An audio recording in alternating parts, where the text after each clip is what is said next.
So how waterproof is the iPhone 7? And what kind of help can we expect from Apple if our phone does get wet? Let's open it up and find out.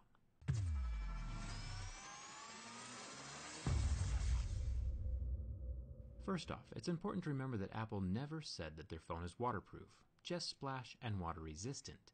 The terminology is very, very important, and I'll tell you why. The Apple iPhone 7 has an ingress protection of 67. The first number is talking about solids like dust, and the second number is talking about liquids. A 7 at the end means the phone can be immersed in water shallower than 1 meter for short periods of time, much different than Samsung's IP68 rating that can be submersed in water deeper than 1 meter. The testing standards are different for each number. IP69 is the highest IP rating, which would be able to withstand steam jet cleaning. Here is one phone with an IP69 rating. So when compared to other water-resistant phones, Apple is at the lowest end of the immersion protection.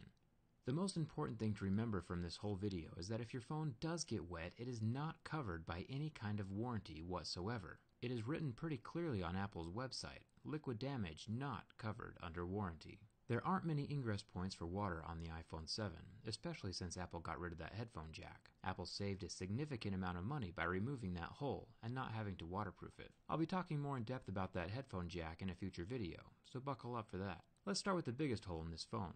One you might not think of is the screen slot. The gap between the edge of the screen and the edge of the phone is the largest area that needs to be sealed. You can see the adhesive clearly when I did my bin test and when I was removing the screen from the phone. This tacky black substance is water resistant and helps keep water and dust out of the phone. The second biggest hole is the charging port. Here is the port itself. It's got 6 different screws in close proximity to the port that hold it tight against the frame of the phone. The rubber ring around the tip helps keep water out, and the lightning port hole is sealed with this clear plastic. Each little component on the charging port ribbon is also protected by plastic. This is pretty smart. Just in case water does get inside the phone, the electronics close by the opening will still be protected. What about these 2 speaker holes at the bottom? The one to the right of the charging port is the loudspeaker hole. It has a thin mesh inside the exterior holes to keep water out, as well as a thin mesh inside the speaker itself. So there are 2 simple layers of protection. The left side of the charging port is a microphone hole, and this is still protected by the same type of waterproof mesh. It lets air and sound through. As long as the water pressure is minimal, liquid would rather stick to itself than pass through the small openings. Thumbs up for the sweet waterproof mesh. What about the earpiece? It is held tightly against the screen of the phone with several screws. A rubber seal around the front also helps keep water out, along with multiple layers of that same waterproof mesh.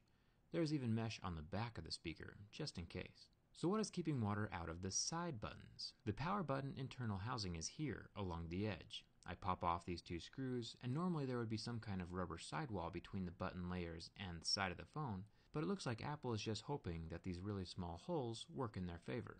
If I remove the button entirely, each prong of the button has a little rubber washer on the tip, and that'll probably help keep water out as long as it is extremely shallow water with no pressure. The SIM card tray has a loose-fitting little rubber ring around the edge of it.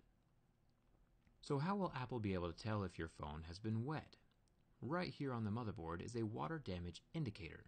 It looks all innocent and white when it's dry, but turns red the moment liquid touches it. The motherboard itself is not water resistant at all. Some electronics will be covered in a hydrophobic spray that repels water. Liquid would beat up and roll off without sticking to the board at all. But as you can clearly see from both water droplets here, the water is clinging very tightly to the motherboard, signaling that it is not treated with any hydrophobic coatings.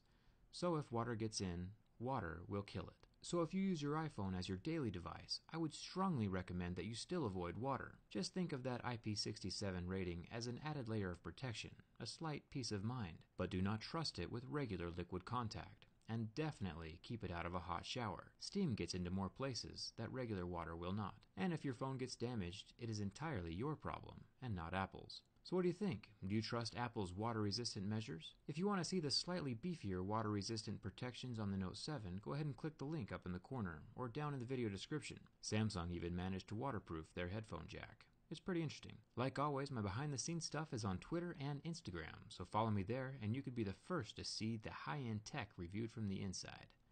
Thanks for watching. Hope to see you around.